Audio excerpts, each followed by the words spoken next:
Vibrant સમિટની closing સેરેમનીમાં આજે અમિત શાહે સંબોધન કર્યું। ઇલેક્ટ્રિક વ્હીકલ અને ગ્રીન એનર્જીમાં ભારત અગ્રેસર બનશે, આ વાત તેમણે કરી છે। આ સાથે ગુજરાતે ભારત સરકારની તમામ નીતિઓ અમલી બનાવી નવી શિક્ષણ નીતિથી ભારત શિક્ષણનું હબ બનશે તેવી પણ વાત કરી। ભારત ટોપ 5 ઇકોનોમીમાં સામેલ હોવાની વાત અમિત શાહે કરી છે। વાયબ્રન્ટ સમિટની આજે ક્લોઝિંગ સેરેમની જ્યાં અમિત શાહ પહોંચ્યા હતા, આજે તેમણે સંબોધન કર્યું। ઇલેક્ટ્રિક વ્હીકલ, ગ્રીન એનર્જીમાં ભારત અગ્રેસર બનશે અને આ સાથે ટોપ 5 ઇકોનોમીમાં સામેલ હોવાની વાત પણ અમિત શાહે કરી છે। मेरे लिए बहुत हर्ष का विषय है कि अमृत काल की सबसे पहली वाइब्रेंट गुजरात समिट के अंदर इसके समारोह में मैं आप सबके साथ उपस्थित हूं।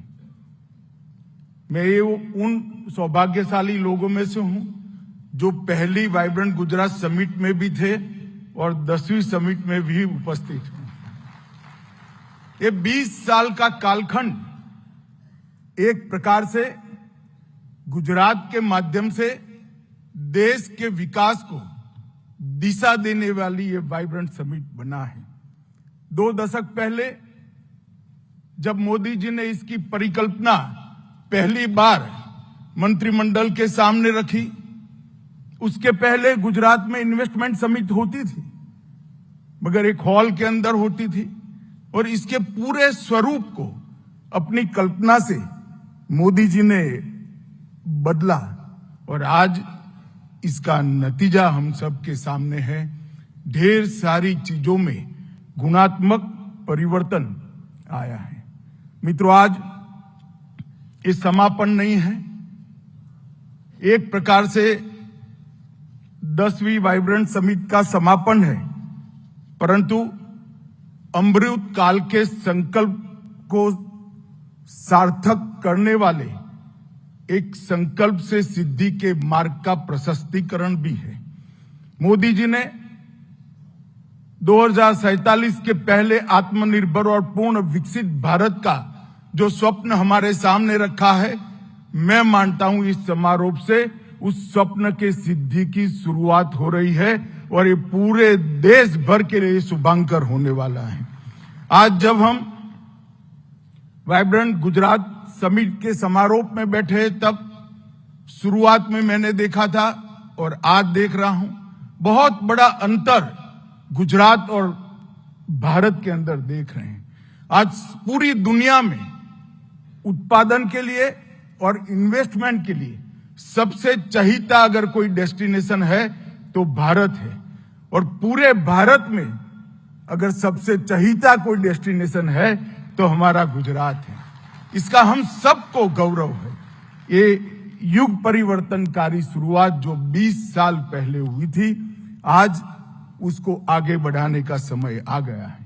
2 दशक पहले देश की जनता ने मोदी जी के विजन को देखते हुए, गुजरात मॉडल को स्वीकार करते हुए पूरे देश का नेतृत्व दिया और 1 दशक के अंदर ये इतना बड़ा परिवर्तन गुजरात देश के अंदर हम देख रहे हैं कि जब मोदी जी ने देश का प्रधानमंत्री पद संभाला, हमारी अर्थव्यवस्था दुनिया की अर्थव्यवस्थाओं की तालिका में 11वें नंबर थी।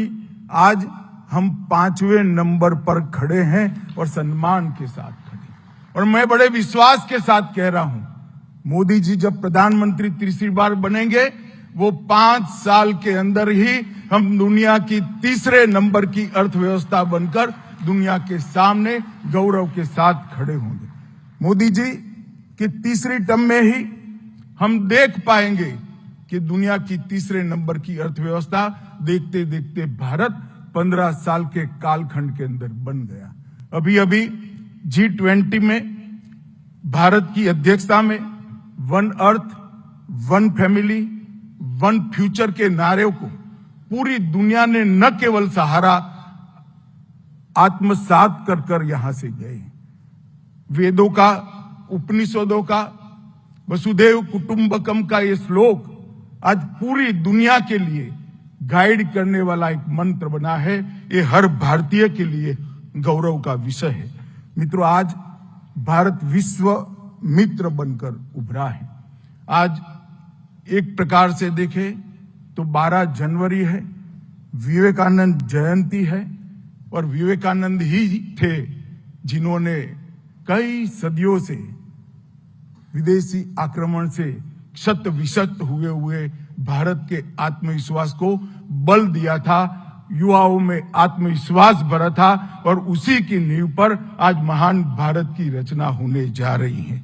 मैं मानता हूं कि आज ग्लोबल समिट के जो 20 साल समाप्त हुए और इसकी समारोह में भी पीछे मुड़कर देखते हैं तो वाइब्रेंट गुजरात समिट ने आइडियाज को प्लेटफॉर्म दिया है, इनोवेशन को प्लेटफॉर्म दिया है और इन्वेस्टमेंट को धरती पर उतारने का काम किया है, जिससे न केवल गुजरात पूरे देश के अर्थतंत्र और पूरे देश की इकोनॉमी में फायदा हुआ है।